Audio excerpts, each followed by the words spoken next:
14 centuries ago, God sent down the Qur'an as a guide to all humanity. At the time, the Arab community was in a state of complete degeneration and chaos, but the light brought by the Qur'an changed it miraculously.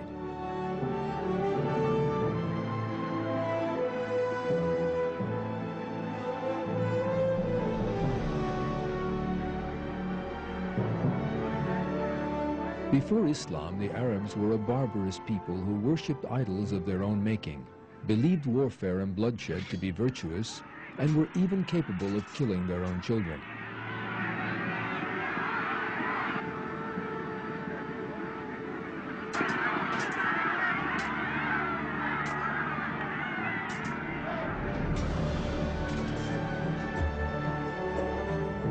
However, through Islam, they learned humanity, respect, love, compassion, justice, and civilization.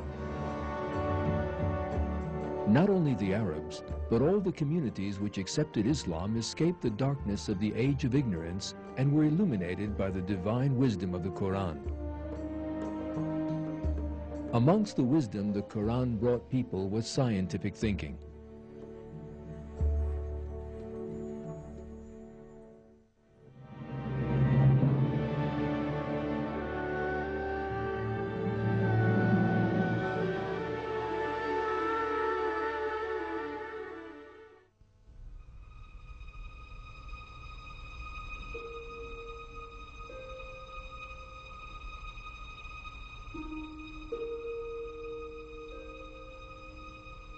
The foundation of scientific thought is the sense of curiosity. Because people wonder how the universe and nature work, they investigate and become interested in science. But most people lack this curiosity. For them, the important things are not the secrets of the universe and nature, but their own small worldly profits and pleasures. In communities where people who think in this way are in charge, science does not develop. Idleness and ignorance rule. The Arab community before the Qur'an was of this type, but the verses of the Qur'an called upon them to think, to investigate, and to use their minds, perhaps for the first time in their lives. In one of the first revealed verses of the Qur'an, God drew attention to the camel, a part of Arabs' everyday lives.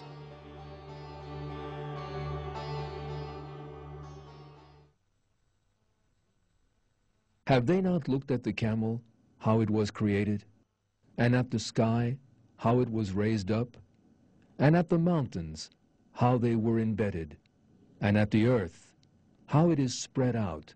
So remind them. You are only a reminder.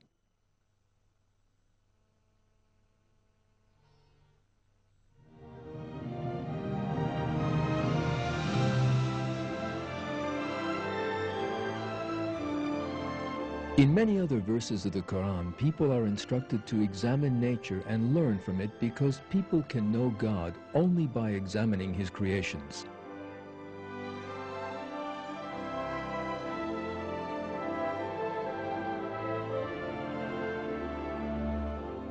Because of this, in one verse of the Qur'an, Muslims are defined as people who think about the creation of the heavens and the earth. Those who remember God, standing, sitting, and lying on their sides, and reflect on the creation of the heavens and the earth, saying, Our Lord, you have not created this for nothing. Glory be to you. So safeguard us from the punishment of the fire.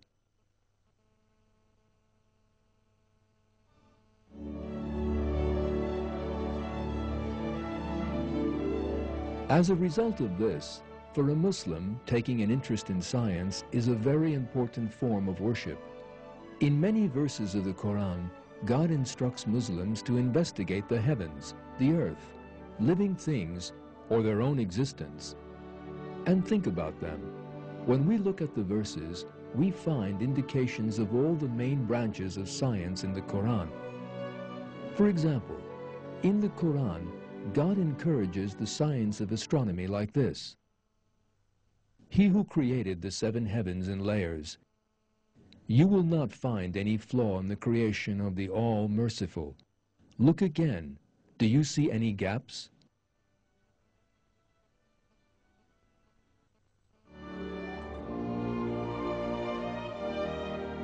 In another verse of the Qur'an, God encourages the investigation of astronomy and the composition of the earth. That is the science of geology, like this.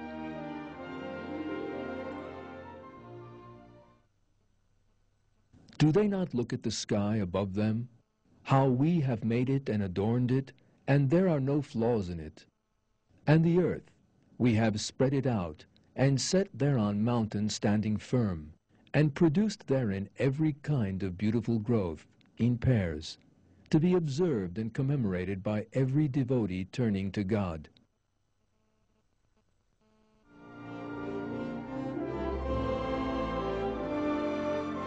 In the Quran, God also encourages the study of botany.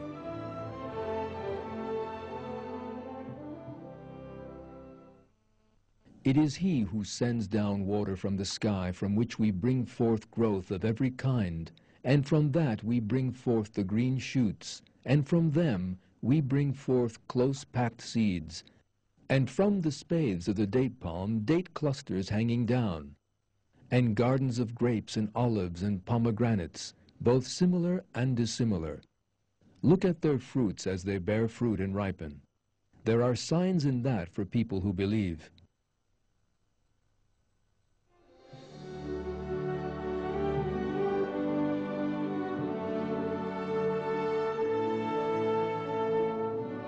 In another verse of the Quran, God draws attention to zoology.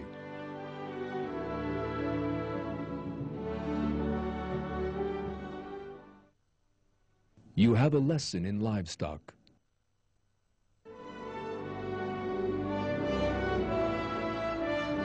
Here is a Quranic verse about the sciences of archaeology and anthropology. Have they not traveled in the earth and seen the final fate of those before them?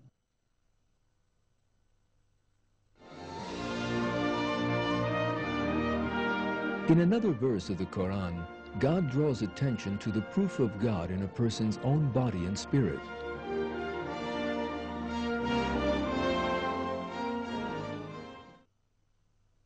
There are certainly signs in the earth for people with certainty, and in yourselves as well. Do you not then see?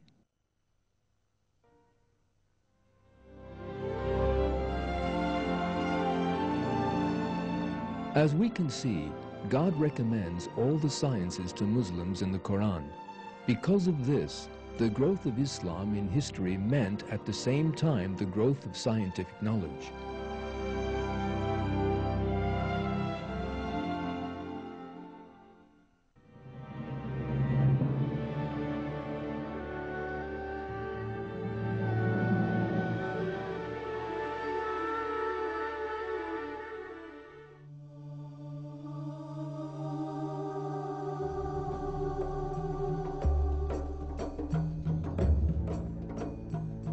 When the Prophet Muhammad, peace be upon him, began to preach Islam, the Arabs were a community of ignorant, superstitious tribes.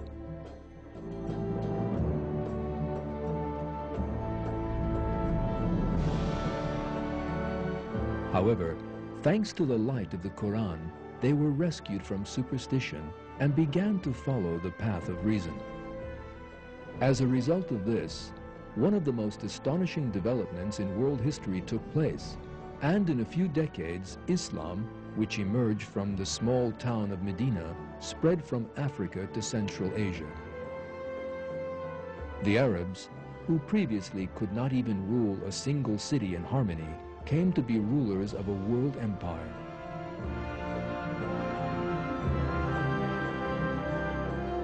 In his book, The Straight Path, the American expert on Islam, Professor John Esposito, describes the miraculous aspect of the rise of Islam like this. What is most striking about the early expansion of Islam is its rapidity and success. Western scholars have marveled at it. Within a decade, Arab forces overran the Byzantine and Persian armies and conquered Iraq, Syria, Palestine, Persia, and Egypt. Muslim armies proved to be formidable conquerors and effective rulers, builders rather than destroyers.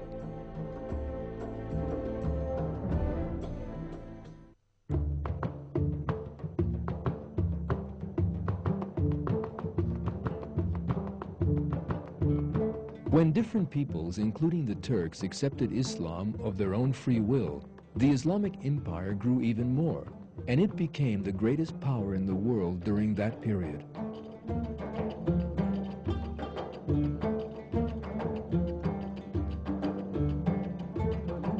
One of the most important facets of this empire was that it provided the stage for a scientific development previously unmatched in history.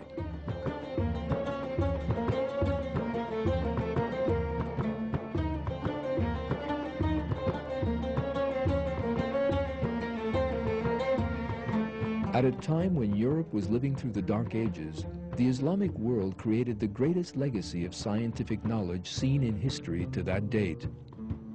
The sciences of medicine, mathematics, geometry, astronomy, and even sociology were developed systematically for the first time.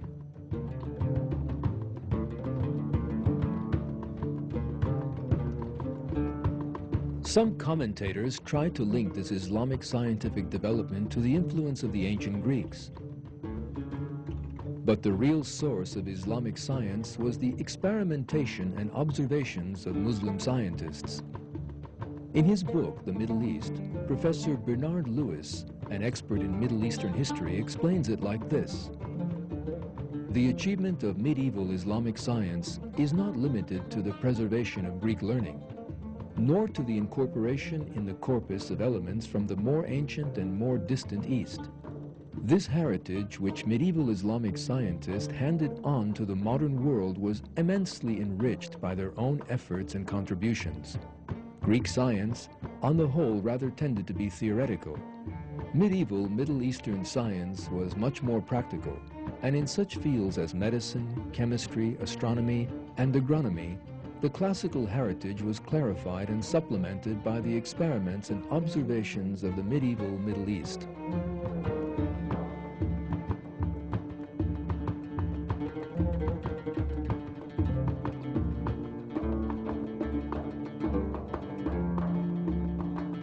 The secret was the scientific and mental discipline taught by the Qur'an to Muslim scientists.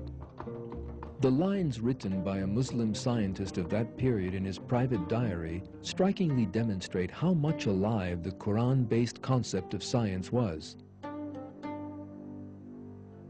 Then, for a year and a half, I devoted myself to study. I resumed the study of logic and all parts of philosophy. During this time, I never slept the whole night through and did nothing but study all day long. Whenever I was puzzled by a problem, I would go to the mosque, pray, and beg the Creator of all to reveal me that which was hidden from me and make it easy for me that which was difficult. Then at night, I would return home, put a lamp in front of me, and set to work reading and writing.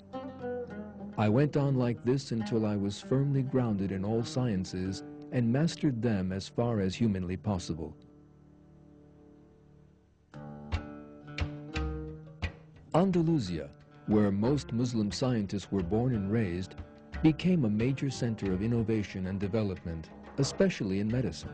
Muslim physicians were trained in such varied fields as pharmacology, surgery, ophthalmology, gynecology, physiology, bacteriology, and hygiene, and they made important discoveries which laid the foundations of modern science. Here are some of them.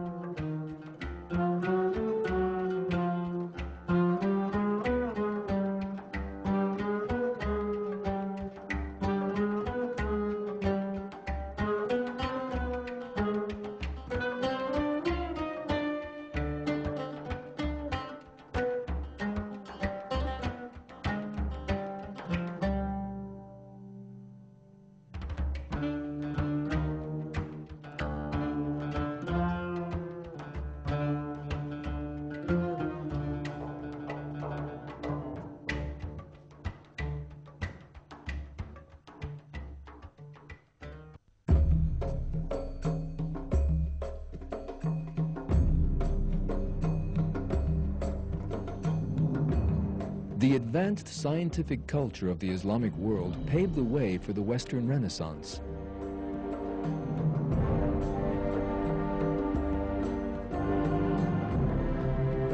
Muslim scientists acted in the knowledge that their investigation of God's creation was a path through which they could get to know Him.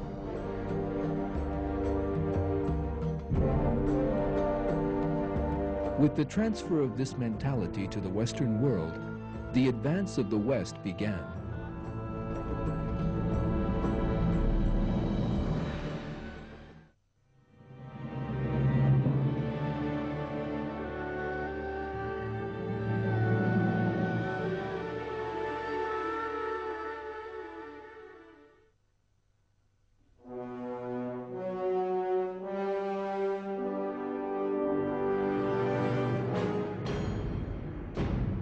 Medieval Europe was ruled by the dogmatic regime of the Catholic Church. The Church opposed freedom of thought and pressured scientists. People could be punished by the Inquisition simply for holding different beliefs or ideas. Their books were burned, and they themselves were executed.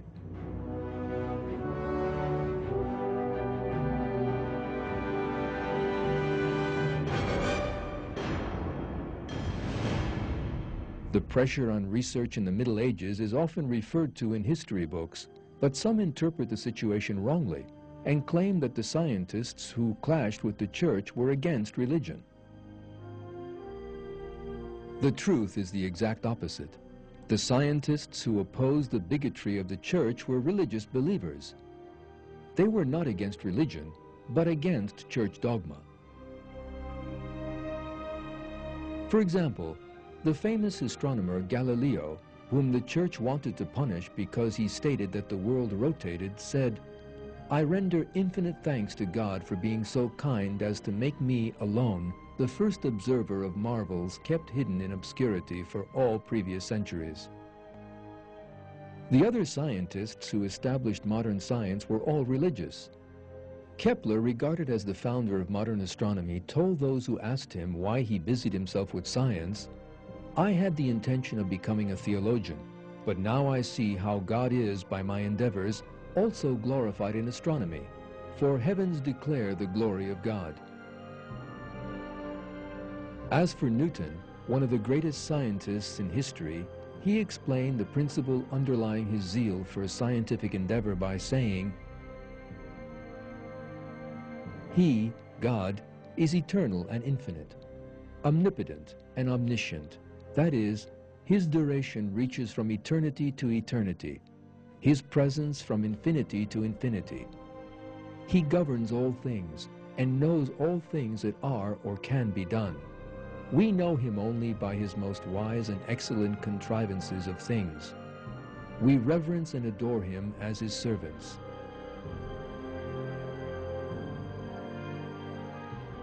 The great genius Pascal, the father of modern mathematics, said that, "But by faith we know His, God's existence. In glory we shall know His nature."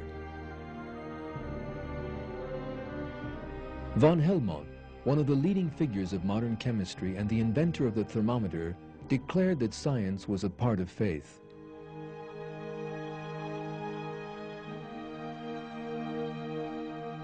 Georges Cuvier, the founder of modern paleontology, regarded fossils as surviving proofs of the creation and taught that living species had been created by God.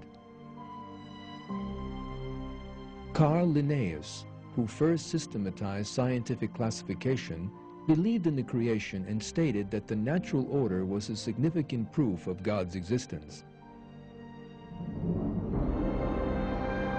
Gregor Mendel, the founder of genetics, and also a monk, believed in creation and opposed the evolutionary theories of his time, such as Darwinism and Lamarckism.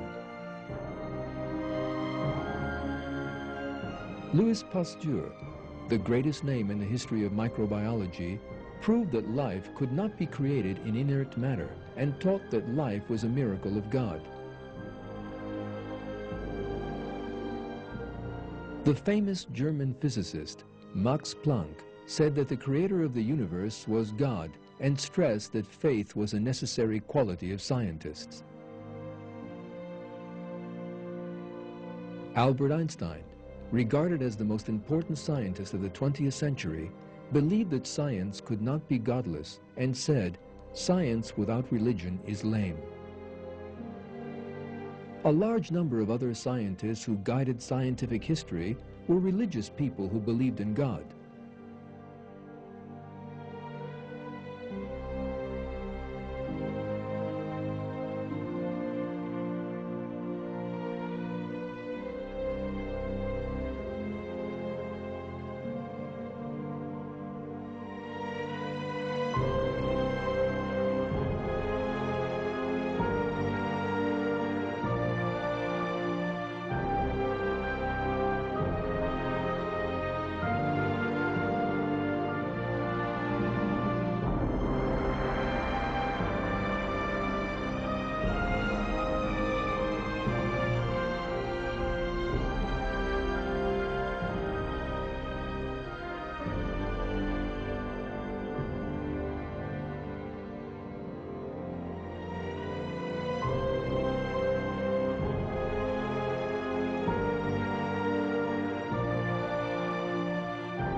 These scientists all believed in God and served science with the intention of discovering the universe which He had created.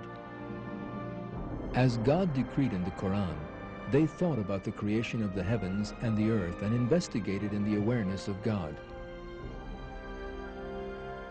The birth of science and its development were the result of this awareness.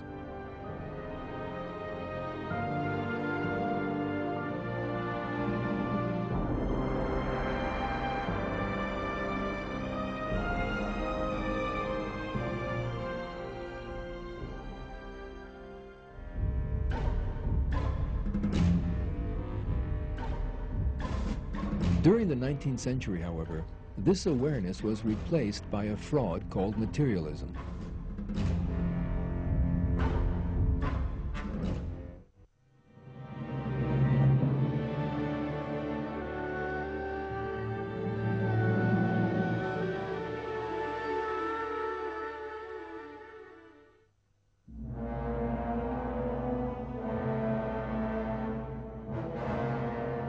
The 19th century was a period which witnessed the greatest errors in human history.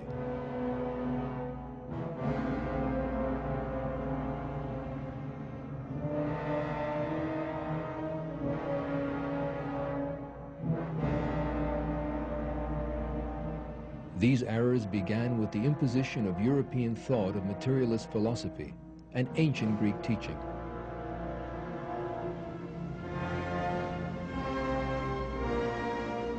The greatest error of this period was Darwin's theory of evolution.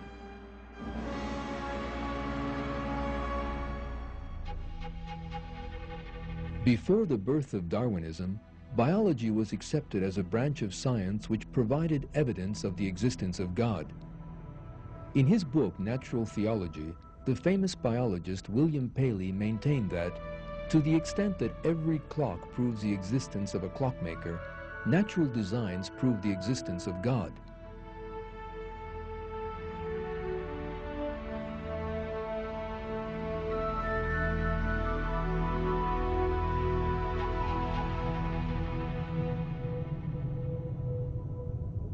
However, Darwin rejected this truth in his theory of evolution. By distorting the truth to fit materialist philosophy, he claimed that all living things were the result of coincidences. In this way, he created an artificial separation between religion and science. In their book, The Messianic Legacy, English researchers Michael Bagent, Richard Ley, and Henry Lincoln have this to say on the subject. For Isaac Newton, a century and a half before Darwin, science was not separate from religion, but on the contrary, an aspect of religion, and ultimately subservient to it. But the science of Darwin's time became precisely that, divorcing itself from the context in which it had previously existed and establishing itself as a rival absolute, an alternative repository of meaning.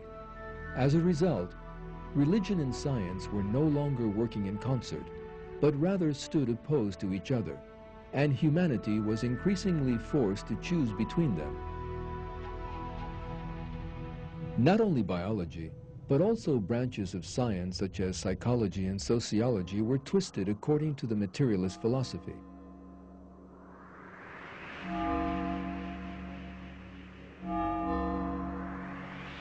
Astronomy was distorted according to the materialist dogmas of ancient Greece.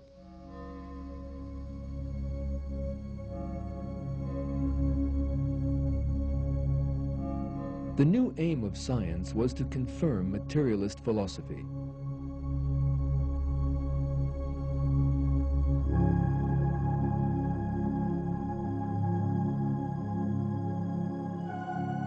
These incorrect ideas have dragged the scientific world into a dead end for the past 150 years.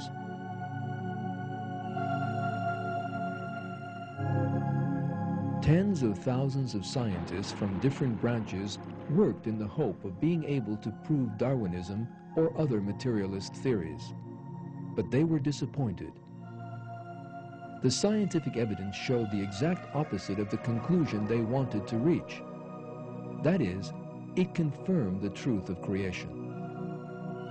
Today, the world of science is astonished by this truth.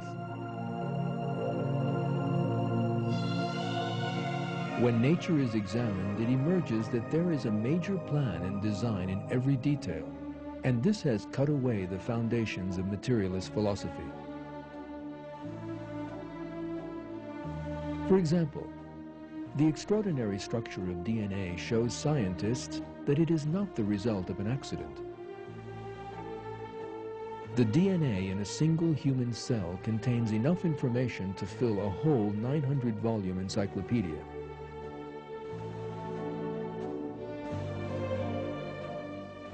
Gene Myers, a scientist from the Celera company which administers the Human Genome Project, says this: "What really astounds me is the architecture of life. The system is extremely complex. It's like it was designed. There's a huge intelligence there." The astonishment affects the whole scientific world. Scientists are viewing with surprise the invalidity of the materialist philosophy and Darwinism, which they were taught as truth, and some of them are declaring this openly. In his book, Darwin's Black Box, one of these figures, the American professor of biochemistry, Michael Behe, describes the situation of the scientific world like this: "Over the past 4 decades, modern biochemistry has uncovered the secrets of the cell. The progress has been hard-won.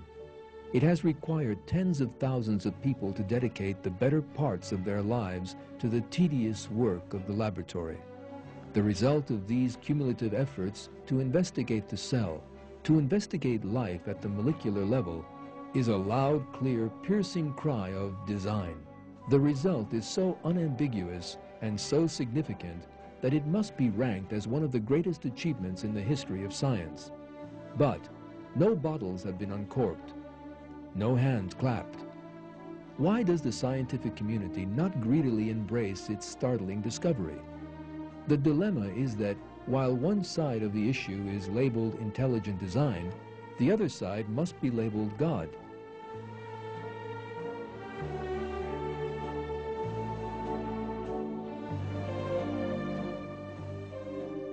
The same situation exists in astronomy. The astronomy of the 20th century has demolished the materialist theories of the 19th.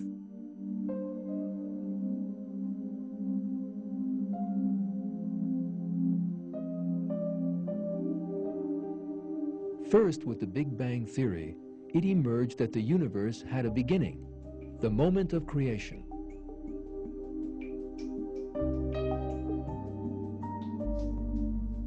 Since then, it has been realized that in the universe, there is an extraordinarily delicate balance which protects human life.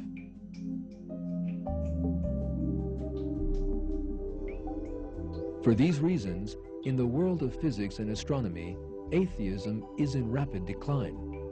As American physicist Robert Griffiths jokingly remarks, "If we need an atheist for a debate, I go to the philosophy department. The physics department isn't much use."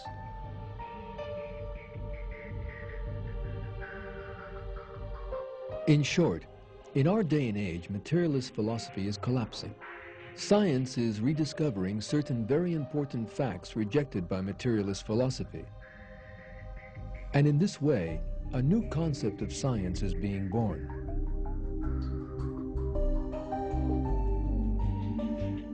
For example, the famous Australian microbiologist Michael Denton states that the complex organs of living things cannot be explained by evolution.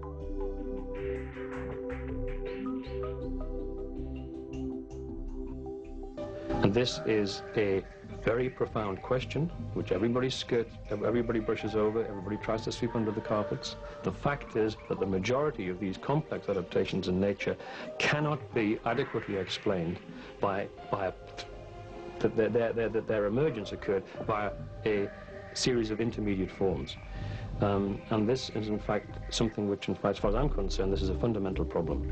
And the fact that there are so many of these things, for me, okay, there's something wrong with the theory. Common sense tells me there must be something wrong. The famous German biologist Werner Gitt explains how genetic information in living things proves the creation in these terms. It is impossible that new information is coming from a random process. If you see a computer program, it needs a programmer. If you see a car, it needs a designer. If we see the biological information in the cells, then we must say that is the right conclusion. It needs a creator who has made the program, the genes, to create the proteins, to create the organs. It is necessary that we have this. So we can say evolution is an impossible process. The American professor of biochemistry, Michael Behe, explains why the creation is a scientific fact. I think the conclusion of design is a scientific one, an empirical one, based completely on the observable system. The universe and life were intended, that they are the product of intelligent activity. And I'd just like to point out that this idea comes from the progress of science. It is not from what we do not know, but is rather from what we have learned over the past 50 years. The American philosopher Philip Johnson summarizes the conclusion science has reached like this: that we are here as the products of an intelligent creator that brought about our existence for a purpose. Our existence and that of other living things was due to the conscious, purposeful activity of a creator.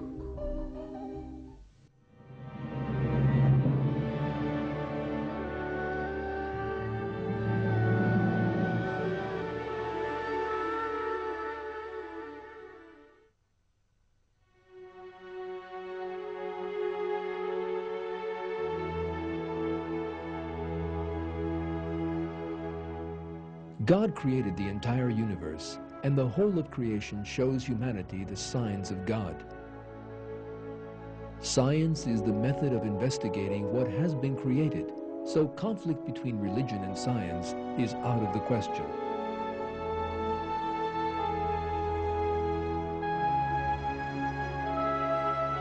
On the contrary, Islam encourages science.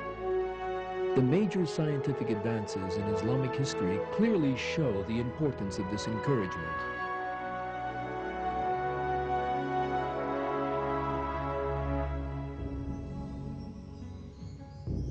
Today, the 19th century theories which tried to confuse science with materialist philosophy have lost their validity.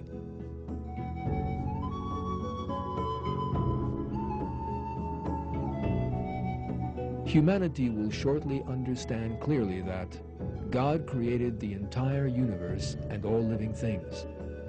Science provides evidence of this creation, and the Qur'an, which brought the news of this truth 14 centuries ago, leads the way to science.